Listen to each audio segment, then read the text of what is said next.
নষ্ট হয়ে গেল, নষ্ট হয়ে গেল। আসসালামু আলাইকুম ছোট ছোট সোনামণিরা, সবাই কেমন আছো?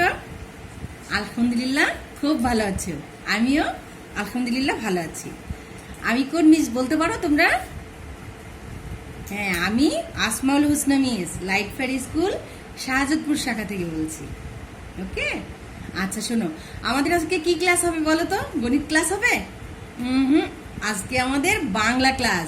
আমাদের কি সবার রুটিন মনে আছে? আমরা রুটিনটা কিন্তু সবাই দেখব। ওকে, আজকে আমাদের বাংলা ক্লাস। তাহলে চলো আমরা সবাই বাংলা বইটা বের করি। আর বের করার আগে আমরা কি পড়বো? পড়ালেখার দোয়াটা পড়ে নেব।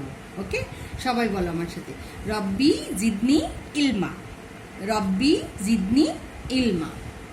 Very good. আচ্ছা আচ্ছা, ঠিক আছে, আসো আমরা তাহলে আজকের বিষয়টা কি সেটাও জেনে নিই। সবাই বইটা খুলি তো। কত নম্বর পেজ খুলবো আমি বলে দিব এখনই। দেখো, পৃষ্ঠা নম্বর 660। ওকে, আমরা এই পৃষ্ঠা নম্বর দেখো লেখা আছে অর্ধ মাত্রার বর্ণ। কি বলতো? অর্ধ মাত্রার বর্ণ। এর আগে আমরা কি শিখেছিলাম? মাত্রা ছাড়া বর্ণ। যে অক্ষরগুলোর উপরে মাত্রা নেই সেগুলোকে মাত্রা ছাড়া বর্ণ বলে, আর যেগুলোর উপরে মাত্রা আছে সেটা মাত্রা যুক্ত বর্ণ। আর যেগুলোর ওপরে মাত্রা নাই কিন্তু পাশে অল্প অল্প করে একটু একটু করে মাত্রা আছে সেগুলোকে কি বলে? অর্ধ মাত্রার বর্ণ। দেখো, রিয়ের শেষের দিকে একটু আছে, ক্ষয়ের আছে, এই অক্ষরগুলোর শেষের দিকে একটু একটু মাত্রা আছে, সেজন্য এটাকে কি মাত্রা বলে? অর্ধমাত্রার বর্ণ। অর্ধমাত্রার বর্ণ কয়টি বলো তো? 8টি। অর্ধমাত্রার বর্ণ কয়টি? 8টি। ওকে, তাহলে চলো আমরা খাতা খুলি। খাতায় লিখি কিভাবে লিখতে হবে। আচ্ছা আচ্ছা, সর্বপ্রথমে আমরা কি করব? HW লিখব। খাতা খুলো সবাই, খুলে HW দিয়ে তারিখ লিখো। তারিখ লিখে এই যে এভাবে মাসের দাও 06।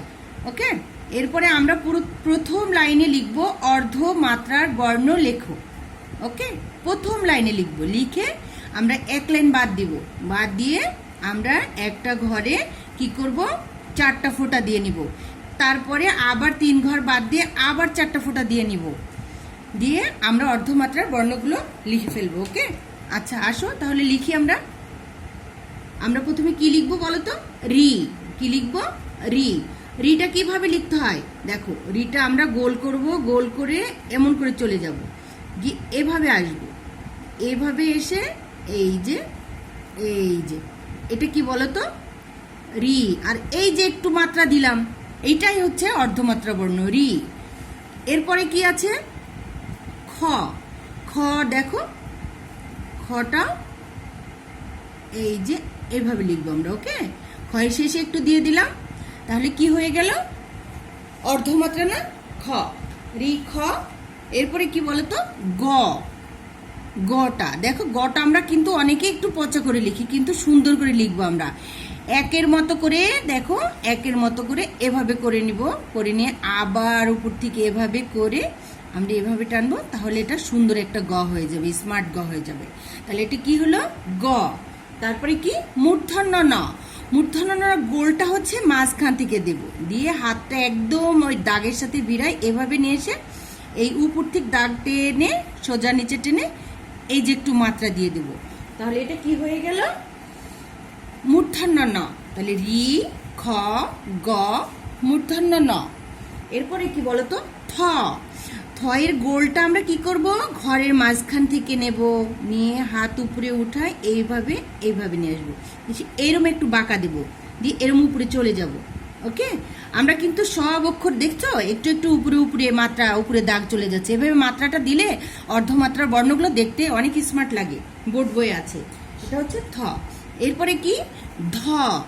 ধ দেখো, শুধু ধয়েরই এরকম মাত্রা হবে না, আমি লিখছি দেখো, ধ। এই যে দেখো, ধয়ের কিন্তু উপরে একটু মাত্রা বাড়াই দিলাম না, তোমরাও বাড়াই দিবে না। ওকে, ধয়ের এটা মাঝখান থেকে এভাবে টেনে এখানে গোলটা দিব, তাহলে এটা ধ হয়ে গেল। এরপরে কি? প। দেখো, প লেখাটা ঠিক গয়ের মতো করে, এই যে গয়ের মতো করে এটা দিলাম, দিয়ে আমরা উপরে হাত চলে যাব, উপরে হাত চলে গিয়ে এটা এইভাবে নিয়ে এসে একটু এখানে বাড়াই দিব, দিয়ে এই যে দেখো এটা কি হলো বলো তো? প। ওকে, এরপরে কি? ত। তালব্য স। তালব্য স্বর আমরা লিখবো, এই যে মাত্রা আছে না, দেখছো দাগ আছে, এই দাগের এখান থেকে এইভাবে সুন্দর করে টেনে গোল দুইটা আমরা সবসময় উপরে দিব। আর এই যে দাগটা দেখো, এই দাগটা নিচে আসবে। গোল দুইটা যদি নিচে চলে আসে তাহলে তালব্য স্বরটা কিন্তু স্মার্ট হবে না, আর গোল দুইটা উপরে থাকলে তালব্য স্বরটা স্মার্ট হবে। এই যে একটু মাত্রা দিয়ে দিলাম, তাহলে হয়ে গেল অর্ধমাত্রা বর্ণ। অর্ধমাত্রা বর্ণ কয়টি? 8টি। হ্যাঁ, সবাই আমার সঙ্গে বলো, অর্ধমাত্রা বর্ণ কয়টি? 8টি। আচ্ছা, ওকে, তাহলে আসো আমরা আরেকবার পড়ে নিই। রি, খ, গ, মূর্ধন্য ন, থ, ধ, প, তালব্য স। আমরা এভাবে লিখব। আমি এখানে একবার লিখে দেখালাম, কিন্তু তোমরা খাতায় 2বার লিখবে। এখানে আবার ফাঁকা দিবে 3 ঘর দিয়ে, আবার নিচে লিখবে। ওকে, এবার আমরা মৌখিক অংশে আসব। কি করব? মৌখিক। মৌখিক আমরা কি পড়বো? আমরা তো অনেক দিন ছড়া পড়ি নাই, অনেক মজা করে ছড়া পড়ি নাই, তাহলে আমরা এখন একটু মজা করে ছড়া পড়বো। ওকে, আচ্ছা দেখো, আমরা আজকে কি ছড়া পড়বো জানো? ছুটি। ছুটি ছড়ার নাম কি? ছুটি। পৃষ্ঠা নম্বর 87, 8, 10, 7। তোমরা সবাই বের করে ফেলে, জলদি বের করে ফেলো। ওকে, আচ্ছা আসো তাহলে আমরা বইটা বের করি। বইটা এই যে দেখো, দেখো কি সুন্দর গুড়ি গুড়ি মেঘ আকাশে, বাচ্চারা দৌড়াচ্ছে। এই যে একটা কলা গাছ, দেখছো কলা ধরছে, দেখছো? আমরা সবাই কলা খাই না?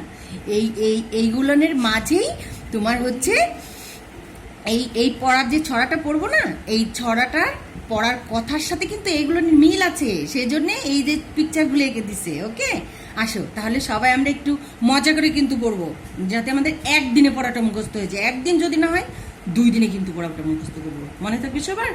ভেরি গুড, আমরা একদিনে করার চেষ্টা করি। বলো, ছুটি। রবীন্দ্রনাথ ঠাকুর। মেঘের কোলে রোদ এসেছে, বাদল গেছে টুটি, আজ আমাদের ছুটি ও ভাই, আজ আমাদের ছুটি, কি করি আজ ভেবে না পাই, পথ হারিয়ে কোন বনে যাই, কোন মাঠে যে ছুটে বেড়াই, সকল ছেলে জুটি, আজ আমাদের ছুটি ও ভাই, আজ আমাদের ছুটি। আমরা তো সত্যিই ছুটিতে আছি, ঠিক না? আমরা সত্যিই ছুটিতে আছি না? আমাদের 12 তারিখ থেকে পরীক্ষা শুরু হবে, আমরা তার আগ পর্যন্ত ছুটিতে। পরীক্ষা শুরু হবে, তখন মনোযোগ দিয়ে আমরা পরীক্ষায় সুন্দর করে লিখব। আর যদি এসে যায় তাহলে তো আমরা সুন্দর করে অনলাইনে যেটা আমরা ছড়াটা শুনবো। তাই আমার সাথে আর একবার বলে ফেলো সবাই। বলো, ছুটি কে লিখেছেন? রবীন্দ্রনাথ ঠাকুর। মেঘের কোলে রোদ এসেছে, বাদল গেছে টুটি, আজ আমাদের ছুটি ও ভাই, আজ আমাদের ছুটি, কি করি আজ ভেবে না পাই, পথ হারিয়ে কোন বনে যাই, কোন মাঠে যে ছুটে বেড়াই, সকল ছেলে জুটি, আজ আমাদের ছুটি ও ভাই, আজ আমাদের ছুটি। আমরা সবাই কি করব? একসঙ্গে মজা করে পড়ালেখাটা শেষ করব। ওকে, সবাই SW করে, এই SW করে টিচারের কাছে পাঠাবো। ওকে, আমি তাহলে খুশি হব, সবাই কিন্তু SW করে পাঠাবে।